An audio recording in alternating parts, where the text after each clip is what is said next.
Louise Bedford here, your host of the Talking Trading podcast. This is how traders excel.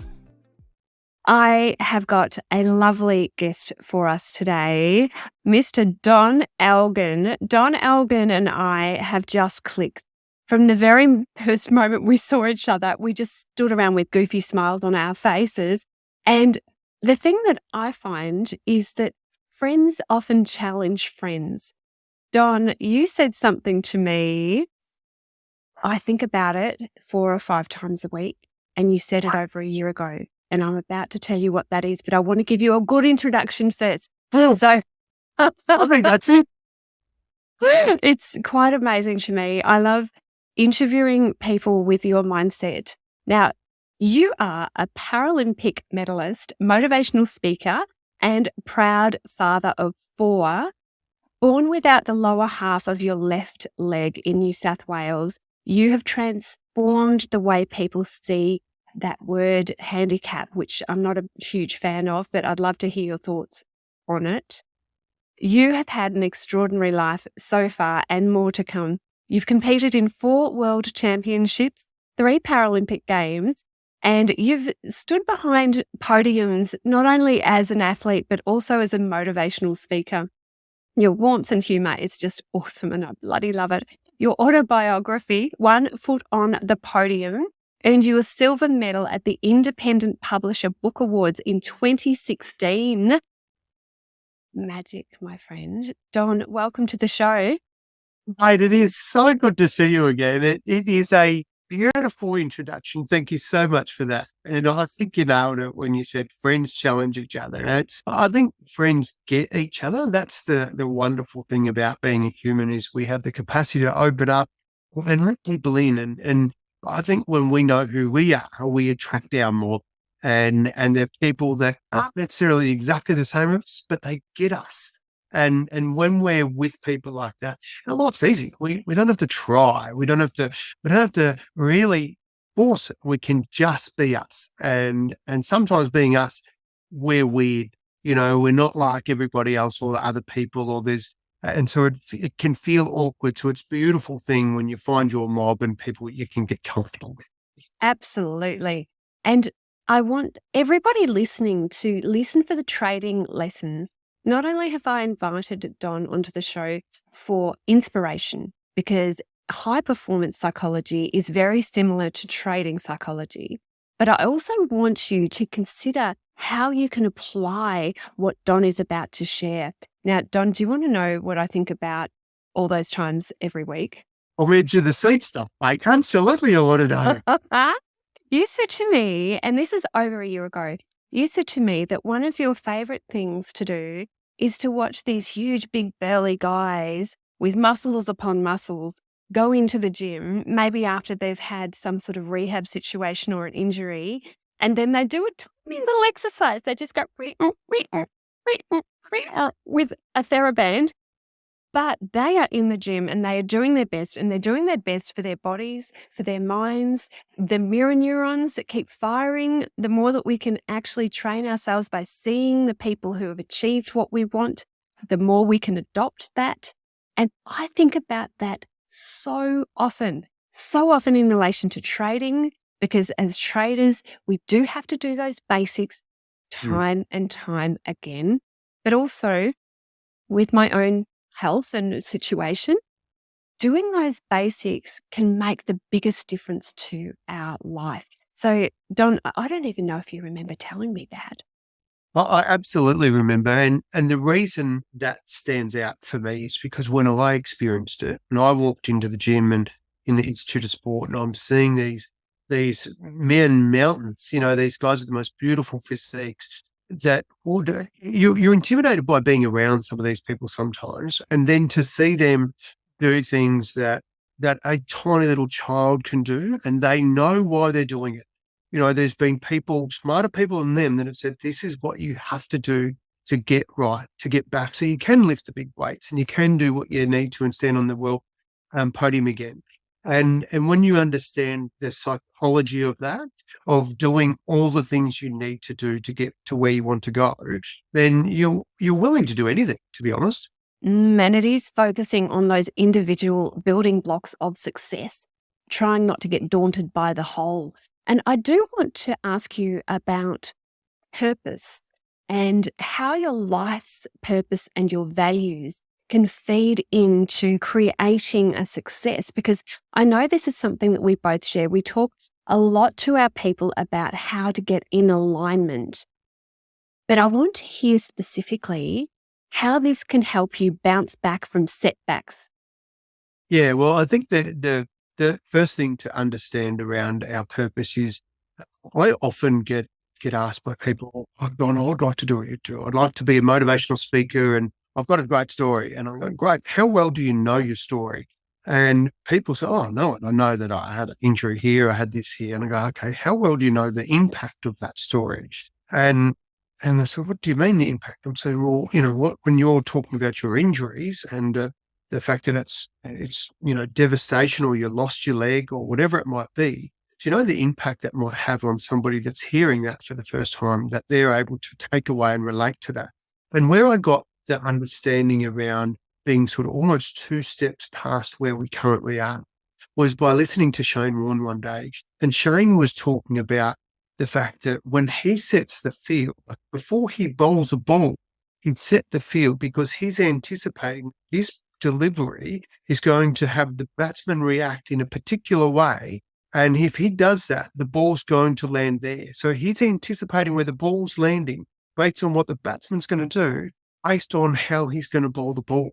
And when you understand that, you just go, wow, that's an incredible mindset. There's no surprise that this guy was a freak when it comes to, his record, his ability, but also connecting with people. And for me, when I learn those lessons, regardless whether I like cricket or don't, I just think the world will constantly give us information that we can take and apply to our life. And I'll put my hand up here. I'm not a fan of Test cricket, Louise. I just 5 days to get a draw. I don't get it. I like an outcome.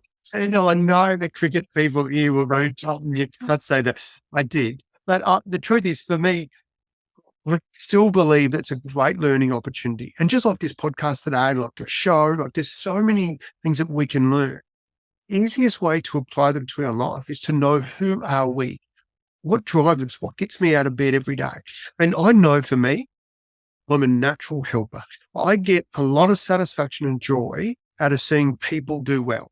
And, you see people go through the ranks in life and they seem to thrive on being better than everybody else and put people down. I just go, oh, it's not my cup of tea. I'd rather lift people up and see if we can all go on the journey together, because right now I might be doing a little bit better and being in a better position. But if I can help you and you do, and you're thriving somewhere in your life, then I'm living my purpose like that. I'm going to feel amazing about that. I am the type of guy, I kid you not, that will pull over my motorbike and see someone broke down. I'll get off and say, mate, do you need a hand? And someone would go, oh, thank you, the first person to stop. And I think nothing of it. People go, Don, that's pretty dangerous. But yeah, but look, what if it was my family in that situation? I would love somebody to stop and help.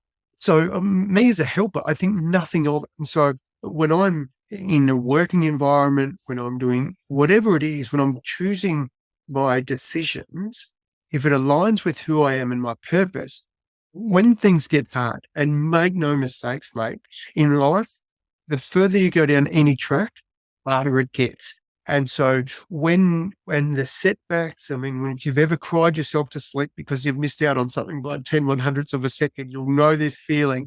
But if you've had what you thought was going to be a massive and awesome trade and it's just gone away, like, and it hasn't gone to the plan, knowing who you are and being able to come back from that it's really, really critical, because I'm the type of person that I just choose not to sweat the small stuff. So when I find myself starting to sweat the small stuff, starting to worry about things not going to plan, I just need to give myself a little reminder, a little verbal uppercut. Hey, get a grip, she'll be all right. And reload. And that has served me so well for so long. So yeah, I love that. Yeah, we tap into who we are, the easier life becomes. I want to hook into something that you said a little bit earlier about superiority. Now, if we think of Andrew Carnegie he's responsible for making more millionaires when it really counted back in the 20s, 30s, 40s than anybody in the entire world. So he said, yes, you do have to believe in your own superiority. However, the important thing is with that is never get too far above the people that you're trying to sell to. Yeah, 100%. And when we think about that, like straight away, tall poppy syndrome comes to mind. Someone gets too big and we'll chop them down. So, but the psychology of an athlete is any athlete that walks out onto the blocks at the start of 100 meters, they need to believe that they deserve to be there. They've done what they need to do. So there's a belief that I have every right to be in this race. If I execute the process, I can win this race. But we're not worried about winning. We're not worried about being. What we're worried about is getting the process right and believing that we have what it takes to be there in the first place. Because otherwise, you're dealing with imposter syndrome. Your head will go crazy with what other people will allow you to believe. But successful people, they absolutely believe in themselves. First and foremost, they know why they get out of bed. I think a lot of people, once they have some difficulties though, they try to numb that pain. They do things to either distract themselves from the pain, or maybe they'll take a substance to try and beat that pain down into that little compartmentalized box in their brain. How do you handle pain, and are there lessons in that for traders? Oh yeah, you got to own it. You got to live it. Like imagine if you were just numbing everything that come your way that didn't hit the spot, didn't float your boat. Like, stuff that. One of the opportunities that we have about being human is we have the capacity to feel pain.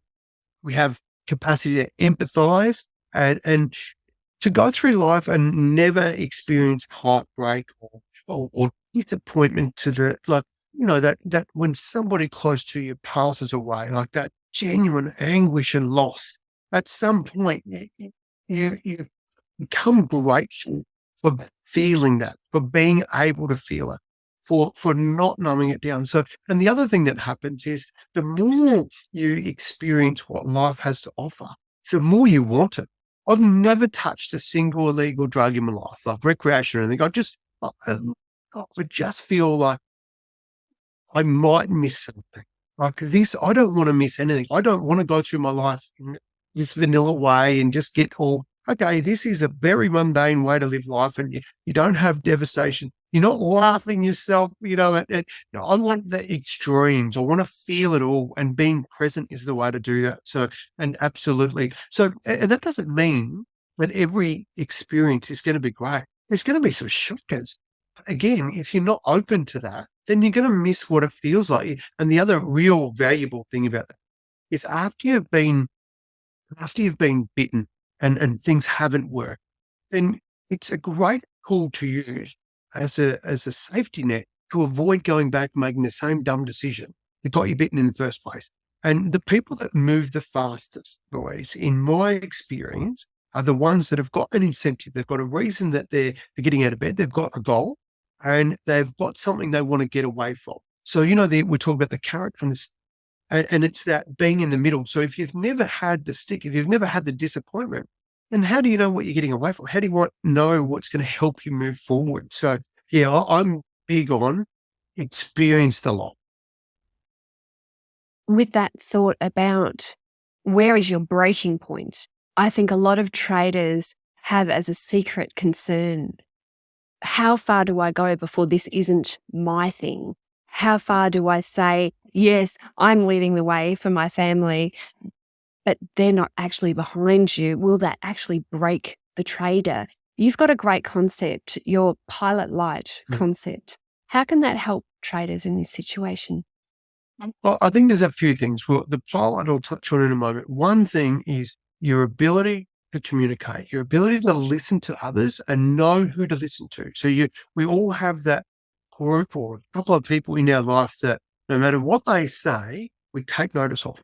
So listen to those people. It might be your family, it might be, your confidant, your mentor. Listen to them, because when we put our blinkers on, sometimes we just miss things and we just need hey, you need to hear this. And that little reality check to go, okay, I can tap my foot off the pedal and listen to this advice, go back on, but I need to listen to this first. So that's important, having people to listen to.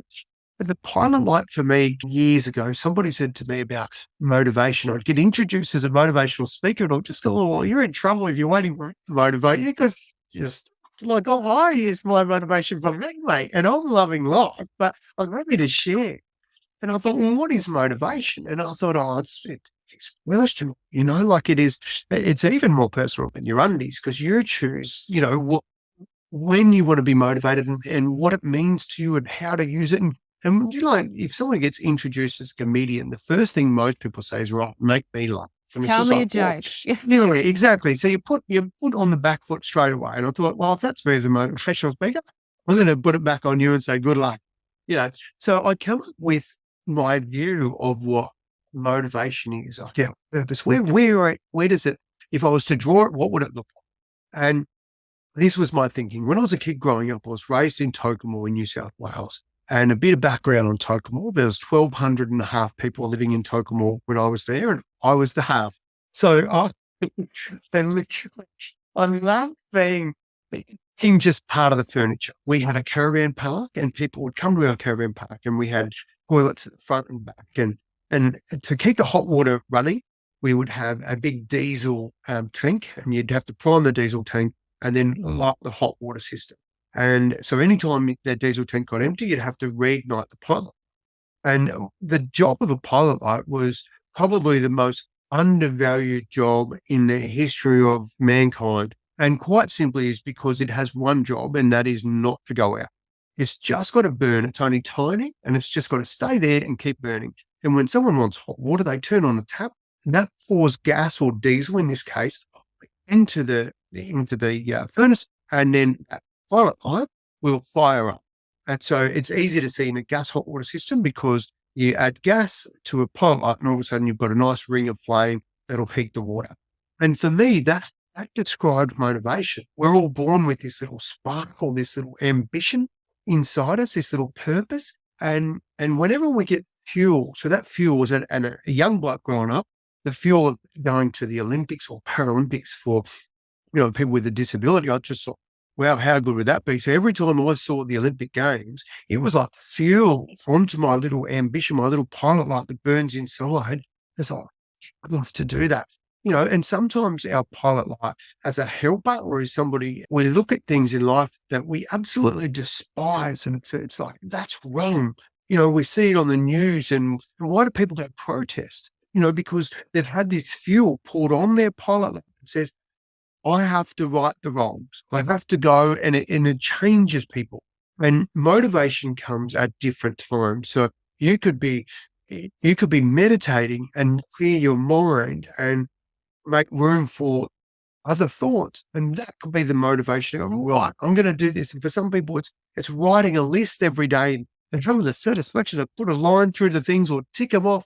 So the motivation looks different, but the concept is the same. All we have, every single human has, is a pilot light. And as long as we're open to that motivation and that fuel, it's going to come from different places, from what we see, what we hear, and what we experience. As long as we're open to it, and we never, ever, ever anyone put our pilot light out. That's the key. They can say, no, that's rubbish motivation. And they can we can be challenged. The fuel can be challenged because that comes from external. Pilot light, that's us. And that's internal. And that's ours to never let anyone put out. As long as that burns, in time, motivation will come in, and then we can use that for whatever's next.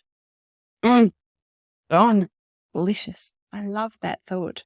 I love the thought that we carry it within us and that we can nurture it. I think some people, though, they find that those self-limiting beliefs, the things that they say over and over to themselves, that can threaten the pilot light. What are your thoughts about self-limiting beliefs? Yeah, I love it. Like this space here, this digs right down into the way we think and our what are we telling ourselves?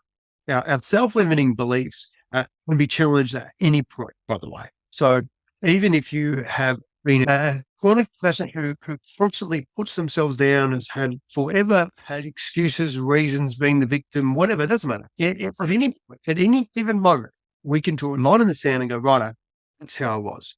Thanks, Louise. Thanks, Don. Game on. I'm going to change the way I think.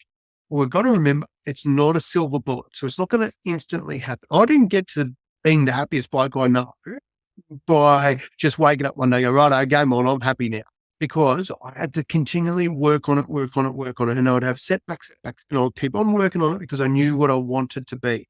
And so to get there, I had to challenge some of the things I'd learned in my lifetime, challenge some of the beliefs that I had. And the more I understood about who owned the key to my thinking, the more excited I got. When I understood that I owned the key to this, not mum and dad, not the media, not the news cycle, not just any random, I own the key and I can turn it on and turn it off when I choose to. And I understood that our self-talk, it happens. We are programmed from a young age to see negative. Like you turn on the news, they don't open with the lead story of awesome.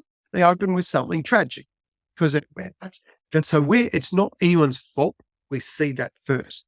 And then the key is to go, okay, I see that, challenge it. Do I want to own that? Do I need to take that on, or is that just something I can keep up there? And then when we get our thinking, we understand that the way I think and what I'm telling myself, the very next step that happens, I'm going to act that out. It's how I'm going to behave.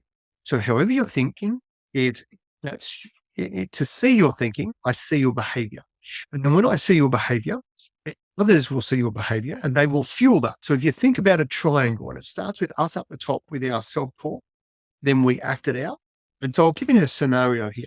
I go do some training and I find myself at the Paralympic Games. Oh, this is good, but really I shouldn't be here. So I've started, I shouldn't be here. Here comes the negative self-talk. I go out there and go, I should be here. They're all better than me. They're probably going to win, right? And so then I'll run my race. I'm going to run a race, and that's a physical act of moving quick and hopefully quick. And then I'll get to the end of the race and people go, oh, it's all worked on. You tried hard. That was nice. Well done. If I go to the starting box and go, oh, I deserve to be here. I've trained my butt off. I'm one of the best athletes in the world. I've got this game on. I'm going to act that out. I'm going to respond quick out of the block. People are going to see that I'm up and about. I'm looking the world in the face and I'm ready to take on whatever they give me. They're going to go, wow, that was awesome, Don. Great work. And then you know what that happens? It goes back to me and that refuels my self-talk. Yeah, that was awesome. Let's do more of that. Yep, we've got this. And so that little triangle, it's so powerful to know if it starts with us, it turns into our behavior, and then it's reinforced by what people see, the way we behave and way we act, and then it comes back to us, and then that fuels it again. So I'm a simple man, but I would like to say that is a very, very simple way to handle our self-talk. Yeah, that's really pure. It is ringing off some bells in my brain about Allyson Felix. So you will know that Allyson Felix is the US top track and field athlete of all time. And she got some of those medals after she had a baby as well, which is apparently a world first at that time, because usually the sponsorship tends to cut off as soon as you're pregnant. So damn. Well, I haven't had that experience myself. No, you've got the 4 kids, but miraculously you didn't have that experience. So with Allyson, she found, and I'm interested in your thoughts, she found that the way that she framed her goal is the thing that made the difference to how she felt after winning the medal. When she went into it thinking, I can't lose, don't lose again, do not lose again, I cannot lose, right? That type of mindset, that's an avoidance goal. And that's saying, I'm trying to avoid something.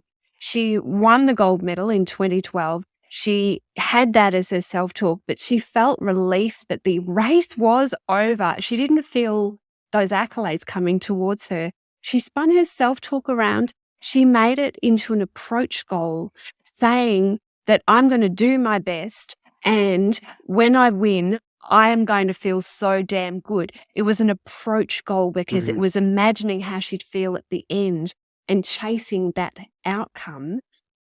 And of course, the other type of goal setting, which I encourage traders to do, is mastery. So that's where we aim to get very good at all of the specifics of trading, regardless of the outcome. That tends to be the best way for traders.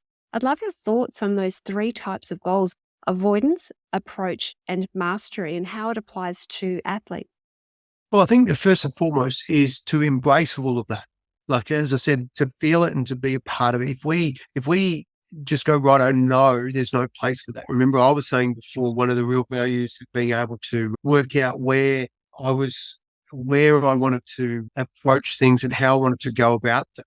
Whenever I had that mindset, then it would help me get to where I wanted to go. So I wanted to, I want to be able to acknowledge that. I want to be able to see it and make sure that I use whatever I can. So I don't want to completely say, no, I'm not interested in an avoidance goal. As a matter of fact, that's some of the fuel. And there's a time and place for these as well. So sometimes we do things, and people with disabilities will have experienced this a lot, that you can't do that.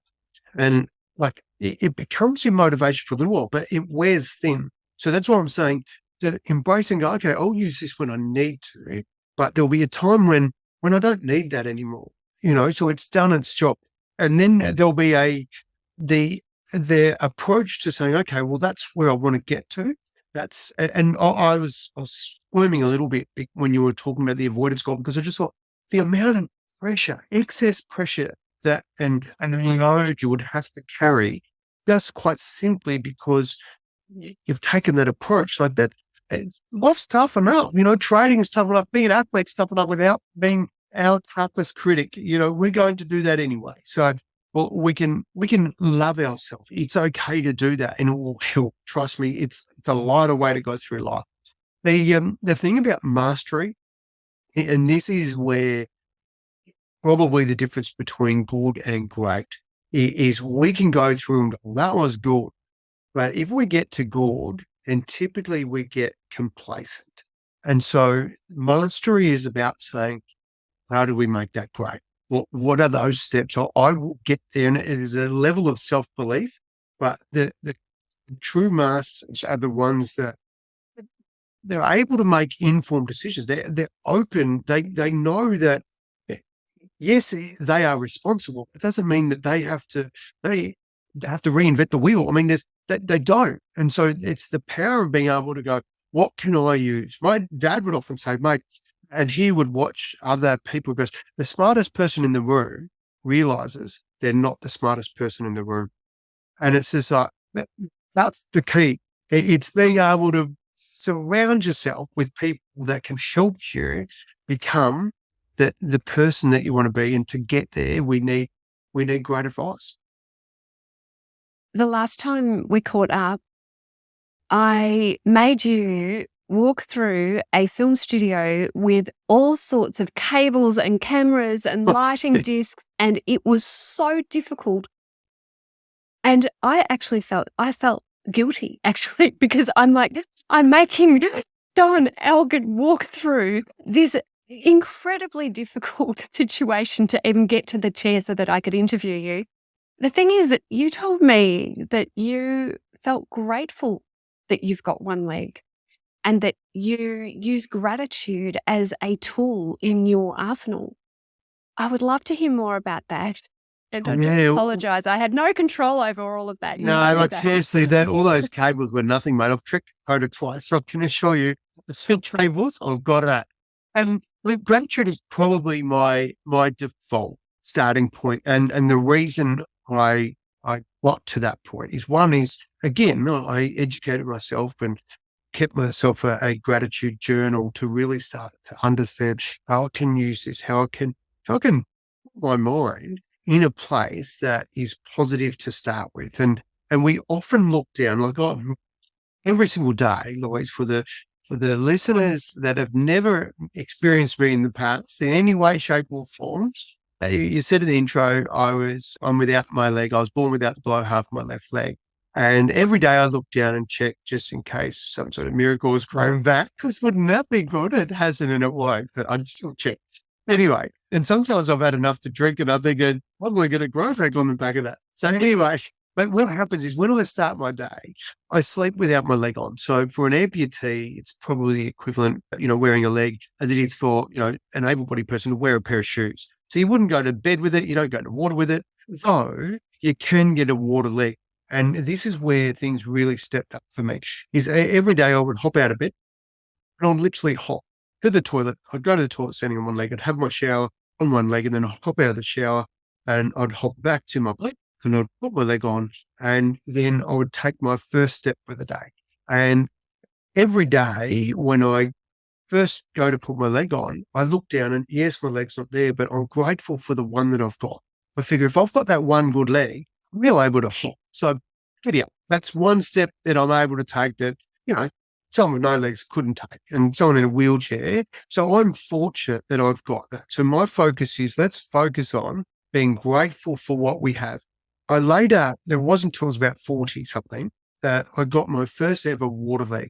And now my favorite steps of the day, when I can wear a leg in the shower, my favorite steps, the first step out of the shower, because the first step out of the shower has so often been the one that has gone really, really awkward. And I've come and I've oh my guts, I've fallen over and I've had that reminder just to be careful. Now, when I walk out of the shower, I feel like my chest is up really good because highly unlikely I'm going to slip and fall over now because I've got two legs, not one. And so I come back to being how grateful I am that I just live in Australia and having a water leg, thanks to the NDIS, but it could be an option, so even though it might not be perfect, it's still better than nothing. And even having one is still better than having none. So sometimes we just have to,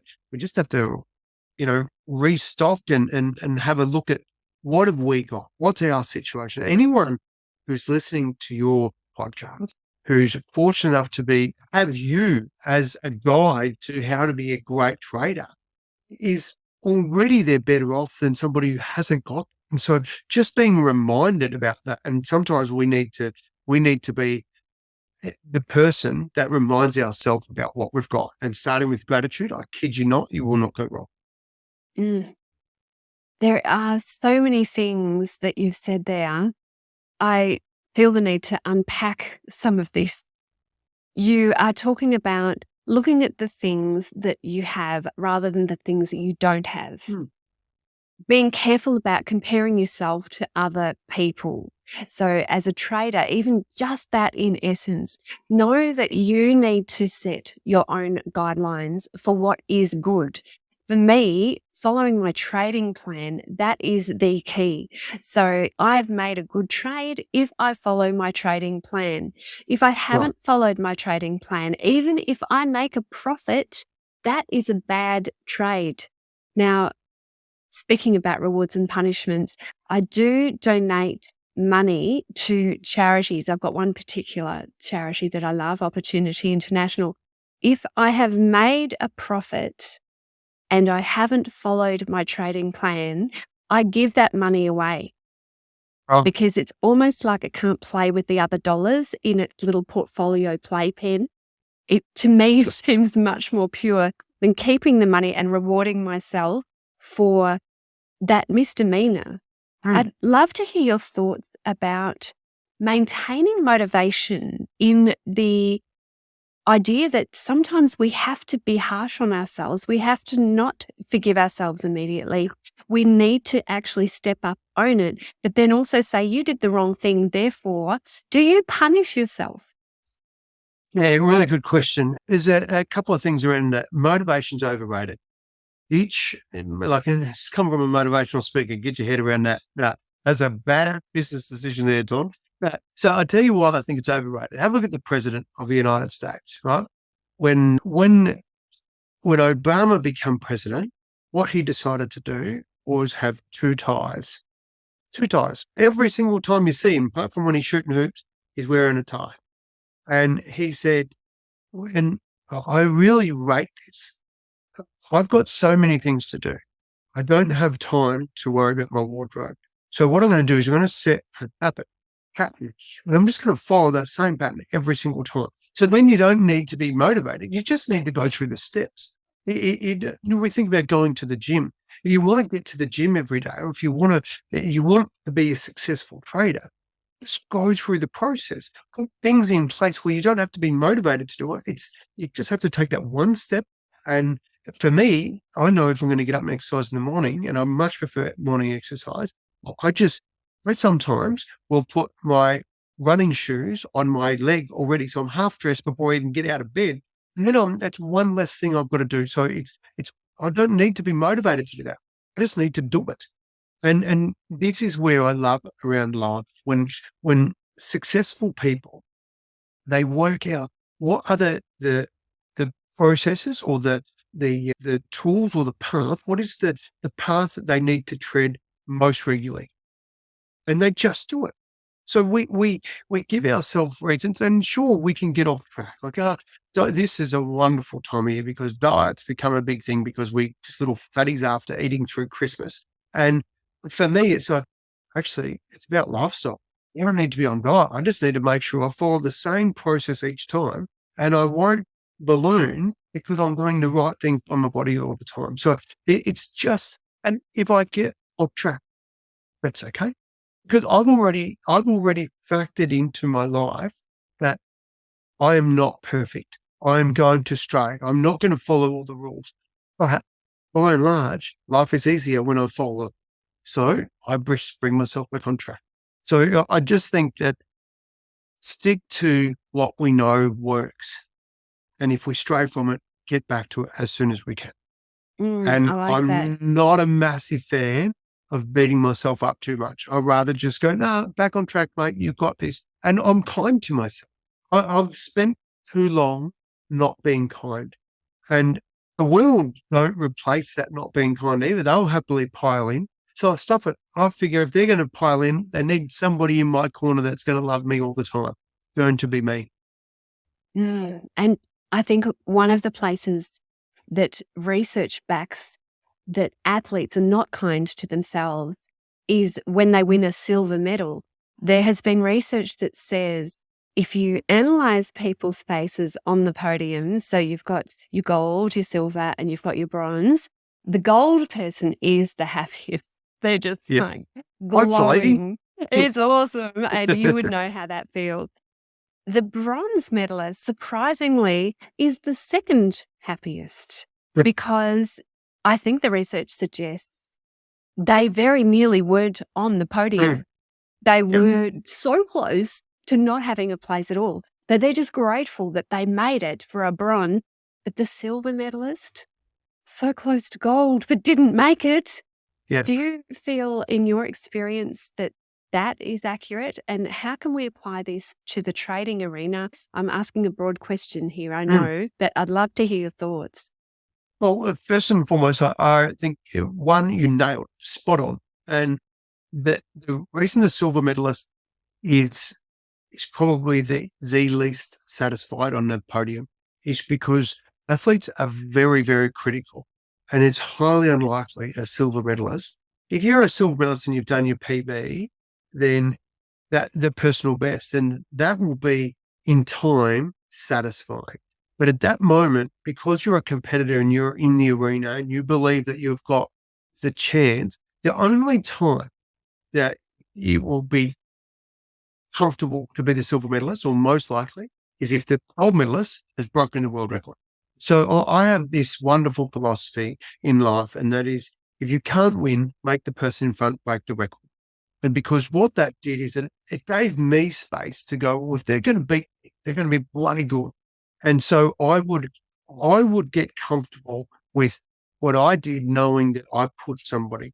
The other part to that, and this is where it comes back to our purpose and knowing who we are. Some of the best advice I got in the lead up to the Sydney 2000 Games come from a guy by the name of Chris Nunn.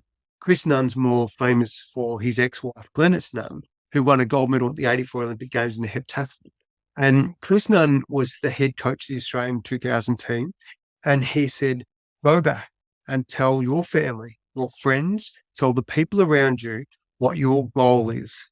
Let them know what your times are so that if you're close to that, they can celebrate that with you, because we will get lost in the euphoria of the games. And it's really important that people close will help keep you grounded, even if you do some amazing things. But importantly, they know what success means to you.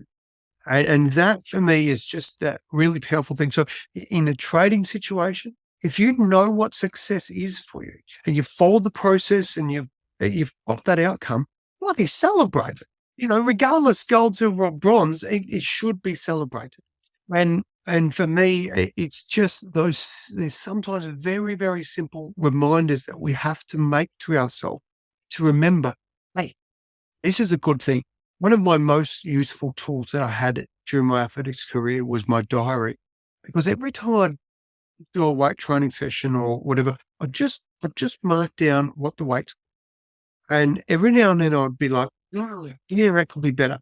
And then I'll just deliberately flip a couple of months, flip back a year. And I go, oh, hang on, look at that. I couldn't even do half of that, or I wasn't close to that. Now today I'm disappointed by that. Hang on a minute. And so there's that little reality check, that real verbal spouse that we have without, like, it's a stoush. Like we just go, and it's the two sides of our brain going, not good enough. You can do better. That's awesome. And it's like, which one do we want to listen to? And it's okay. It's okay to hear both, but it's important to follow one in particular. And I don't need to be told twice to celebrate. If I'm half close, mate, I'm getting excited with oxygen. So having little wins, for me, I've found that they are often turned into big wins when I have a reality check. Don, you have given our traders so much to think about. Every time we chat, I learn from you. How can people get in touch with you, and what should they do next? Well, first and foremost, I would take some time to stop and debrief, just to actually have a listen to what we've just chatted about. I mean, you are a wealth of knowledge the way anybody, as I said, that has you in their corner. It will be kicking goals. So go back, find yourself. I would start with a gratitude diary. Just literally write down 3 things every day that you're really happy that you have in your life. And that will be a great start. The next thing I'll do is I'll just take a breather and debrief. Because when there's sort of discussions, if we don't make time and space to bring these thoughts in and make it personal and get selfish about how we can use this stuff, then we will waste it. The next thing after that is enjoy life. Like, if you want me to be a part of it, I'm easy to find. My dad said, whatever you do, Donnie, just keep it simple, mate. So my website is donelgin.com.au. I'm a very easy man to find. I'm still in the phone book, actually. So, but people are welcome to reach out. They're welcome to connect. I'm on a few of the platforms. I've got a podcast. I'm delighted to be on yours, and I'm grateful for this opportunity. But I think, first and foremost, make it personal. Use what you can from our chat to help you in your life. You are a beautiful man. I have loved this chat. For everybody listening, take the time to implement Don's suggestions. I definitely have, and it has just made the world of difference to me, to my attitude, to the way that I regard my gym routines, and also for developing those basic building blocks of trading success that take us into the stratosphere. Don, thanks so much for your time. Oh, mate, so glad to come on board, and thanks for having me. Superb. We'll be with you with Talking Trading next week. Bye for now.